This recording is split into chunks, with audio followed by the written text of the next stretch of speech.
Hello, my name is Keith and I am the Woke Pastor. I am here to share my theology and how it informs and forms our lives.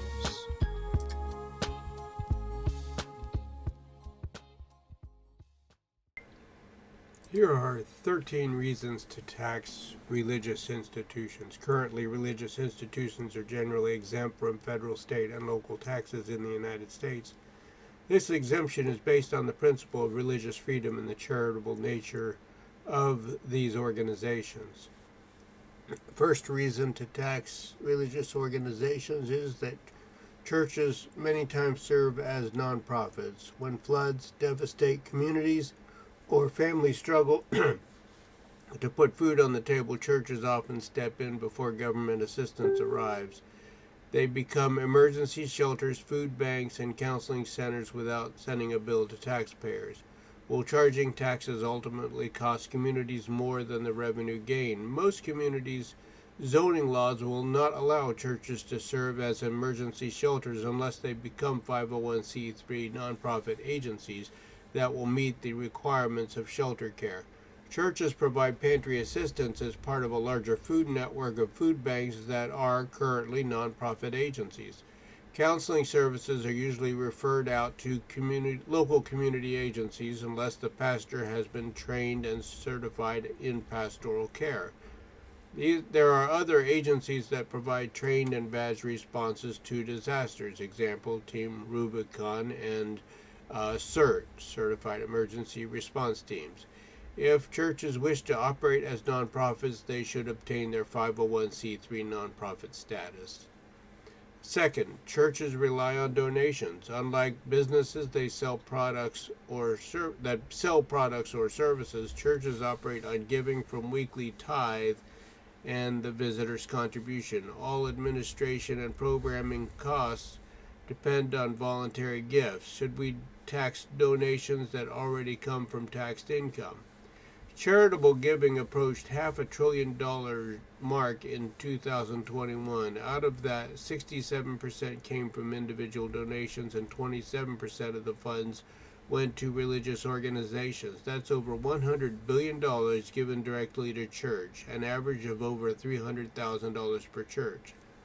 In 2021, Church Salary analyzed the average church offering per person, found that the yearly range was somewhere between 1,144 and 3,432, which averaged out to 2,262.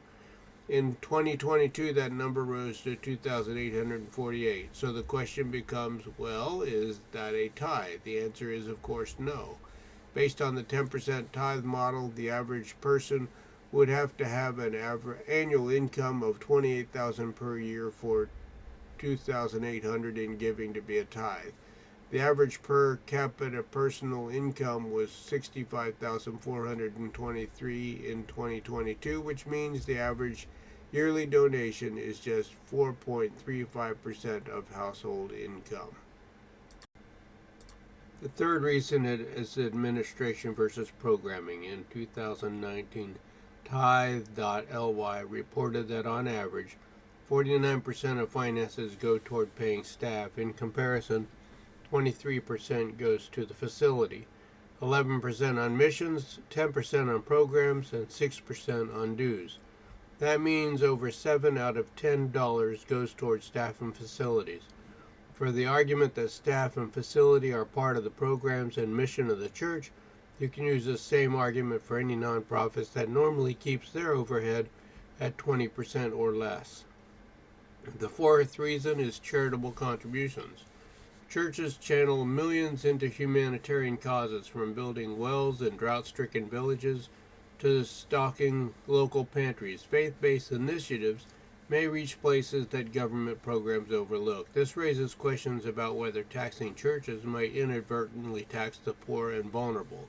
Unfortunately, mission commissions of local churches do not do the research needed to make sure that their funds are being used as intended. Mission teams many times serve as mission vacations rather than actual outreach. Mission teams will many times create a situation where their helping hurts a community. Read the book When Helping Hurts.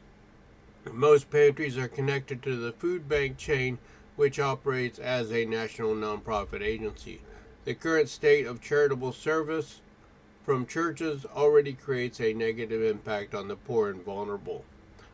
Give an example of our history with Native American ministry.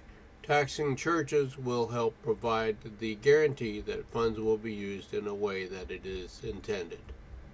The fifth way is related to small churches.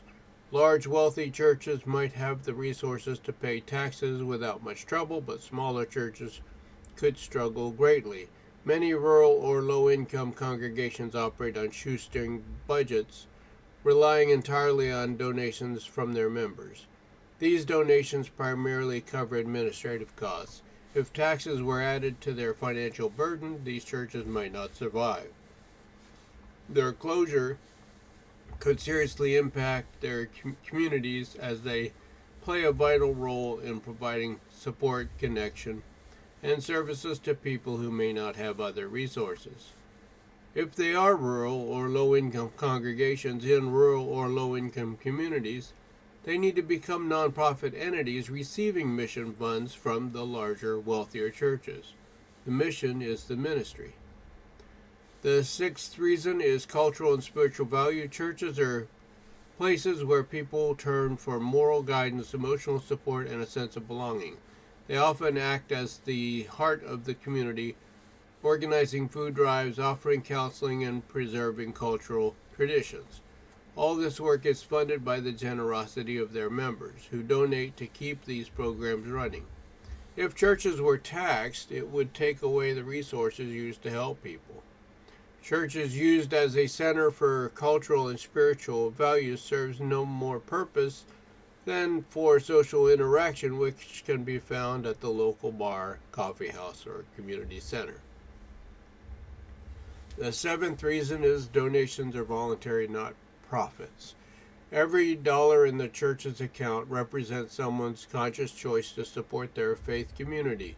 Church donations flow from belief and commitment to shared values. This raises the question whether funds freely given to advance spiritual and charitable missions should face the same taxation as profits from commercial transactions. According to the Harvard Institute for Religious Research, HRR, a church becomes a megachurch once it has sustained weekly average attendance of 2,000 people or more. There are reportedly 1,650 Protestant megachurches in the U.S., the HRR says on its website. However, it's not always clear exactly how many of these megachurches make, because churches aren't legally obliged to file their financial information to the government, according to the IRS. Unlike other nonprofits, churches and church-affiliated organizations are exempt from filing annual information returns to the IRS.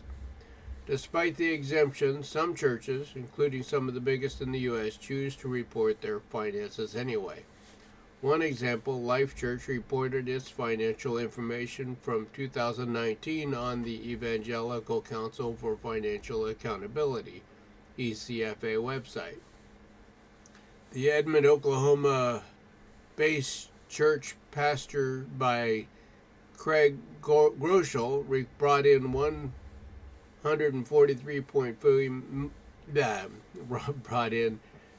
the Edmond, Oklahoma-based church, pastored by Craig Groeschel, brought in $143.4 million in cash and non-cash donations in 2019 and reported $281 million in total assets.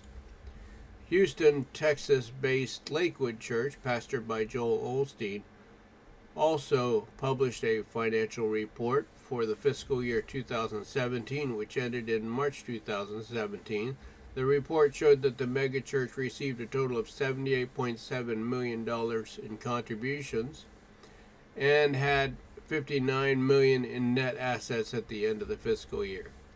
Every year, Outreach Magazine, alongside Lifeway Research, publishes a list of the largest churches in the U.S., which only includes churches that choose to participate in the survey. Because Life Church and Lakewood didn't opt into that study, they didn't make that list. The list of wealthiest religious organizations in the U.S. are the Church of Latter-day Saints at $265 billion, Seventh-day Adventist Church at $15.6 billion, Trinity Church at $6 billion, and Church of Scientology at $2 billion. Churches do operate as businesses, selling a product, salvation, to its constituents. The ninth reason for taxing churches is historical context. The roots of religious tax exemption emerged from lessons learned about the dangers of government influence over religious practice. In current society, the conservative church has managed to control the political narrative. Taxing all religious organizations will guarantee religious tolerance. There will also be greater accountability and transparency. Increased transparency will boost public trust and support for religious tax exemptions, as it does for legitimate nonprofit agencies. The 10th reason is to prevent exploitation and abuse. Since many churches rely on tax-free donations, having taxes in place would help ensure that all religious organizations are transparent and accountable. Only those genuinely fulfilling a religious or charitable role receive those benefits, making the system fair and reducing the chance of misuse. The 11th reason is equal contribution to society. By paying taxes, churches would help fund government programs that benefit everyone, like schools, hospitals, and infrastructure. These services help communities thrive, and it would be a good way for churches to further support the common good alongside their nonprofits and businesses. The 12th reason is churches benefit from public service. Churches benefit from public services like police protection, fire departments, and infrastructure like roads and utilities. However, they don't directly contribute to paying for these services through taxes. If churches were taxed, they would help fund these communal resources, same as other organizations and businesses do. And the 13th reason is the public subsidization of religion. Every tax dollar not collected from a church is made up elsewhere in the system, creating indirect support for religious institutions. That means even those who follow different faiths or no faith at all indirectly support religious institutions through their taxes. This does not align with the principle of religious freedom and the separation of church and state.